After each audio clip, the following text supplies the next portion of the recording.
يا أيها الرسول بلغ ما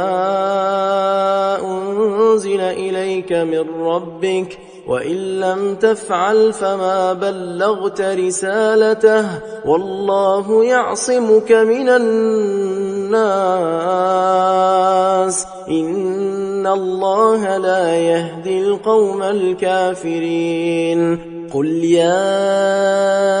أهل الكتاب لستم على شيء حتى تقيموا التوراة والإنجيل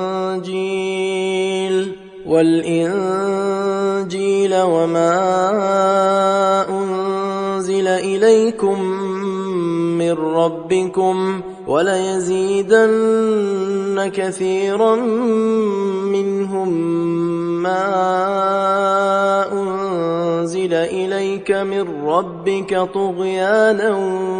وكفرا فلا تأس على القوم الكافرين إن الذين آمنوا والذين هادوا والصابئون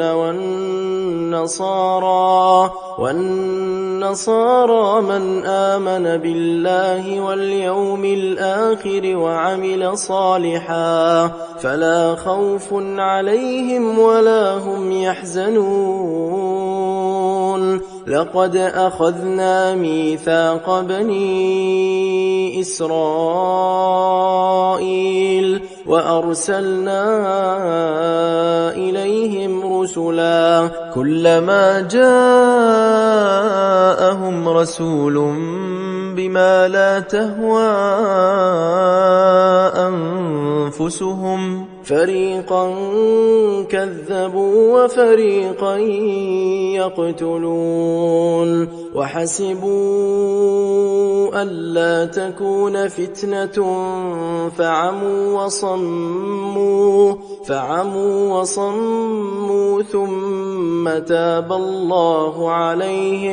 ثم تاب الله عليهم ثم عموا وصموا كثير منهم والله بصير بما يعملون لقد كفر الذين قالوا إن الله هو المسيح ابن مريم وقال المسيح يا بني إسرائيل اعبدوا الله ربي وربكم إنه من يشرك بالله فقد حرم الله عليه الجنة ومأواه النار وما للظالمين من أنصار لقد كفر الذين قالوا إن الله ثالث ثلاثة وما من إله إلا إله واحد وإن لم ينتهوا عما يقولون ليمسن الذين كفروا منهم عذاب أليم أفلا يتوبون إلى الله ويستغفرونه والله غفور رحيم ما المسيح ابن مريم إلا رسول قد خلت من قبله الرسل وأمه صديقة كانا يأكلان الطعام انظر كيف نبين لهم الآيات ثم انظر أنا يؤفكون قل أتعبدون من دون الله ما لا يملك لكم ضرا ولا نفعا والله هو السميع العليم قل يا